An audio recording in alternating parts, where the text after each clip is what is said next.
Hello mga kababayan! Kamusta ang tanan? So karon na adlaw ay gumawa pala ako ng tinapay. Ang tawag po nito ay honey bread.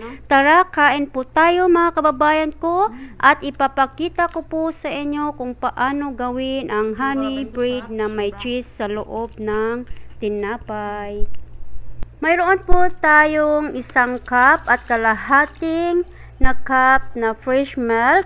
So, 2 tablespoon of white sugar, 1 tablespoon of yeast, 1/4 oil, and 1 teaspoon of salt, and 1 of egg, mga kababayan, no? So, i-mix lang nato, mga kababayan. Aduna tayo 3 cups all-purpose flour.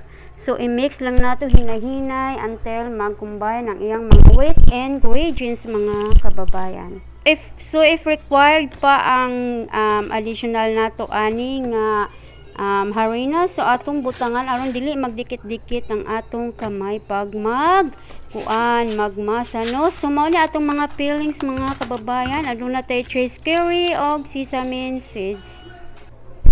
So i-slice na nato ni siya, mga kababayan, no?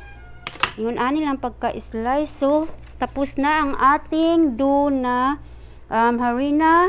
Napatubo na po siya, mga kababayan ko. So imasa-masa lang natin siya. Ganito lang po talaga magmasa-masa, mga kababayan, no? Hinay-hinay lang, mga kababayan ko. So butasan nato sa gitna aron magpantay ang iyahang size, mga kababayan, no? Kay i-slice nato ni siya og pabilog. Ingon ani lang, mga kababayan ko, no? So ang akong gamiton ani is kutsilyo, no? Para dali ra siya magkahiwalay-hiwalay.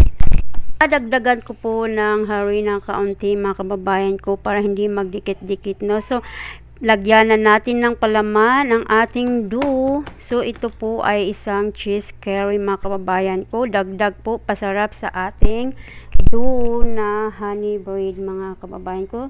Ipabilog lang po, mga kababayan ko, no? Ganito lang po talaga maggawa ng honey bread. Napaka-simple lang po, mga kababayan ko.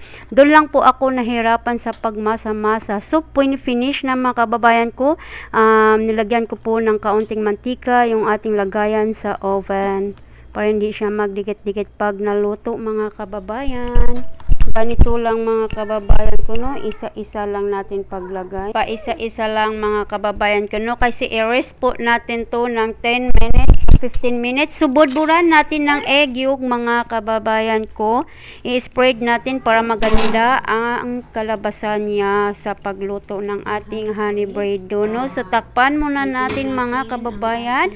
Then finish na, mga kababayan. Lutuin po natin ito ng 30 to 45 minutes sa apoy na 200 degrees Celsius, na. So luto na po, mga kababayan ko. So budbura na po natin ng ating honey. Masarap po talaga ito, mga kababayan ko. Kung matikman niyo po ang aking luto, mga kababayan. So let's eat, mga kababayan. Tikman na natin at slice po natin. Ay mainit-init po talaga ito. Pag wala po talaga akong magawa sa bahay, mga kababayan ko, no, lalo na po wala na po kaming tinapay, ay gagawa po talaga ako ng paraan para may makain po kami ng aking anak. So i-slice ko po ng ganito, mga kababayan ko, no, kasi medyo mainit po talaga, no. So tikman natin ang ating honey bread. So fluffy na fluffy talaga ang ating honey bread ngayon, mga kababayan. Malambot po ang ating dough na nagawa, no. So let's eat. Tikman po natin.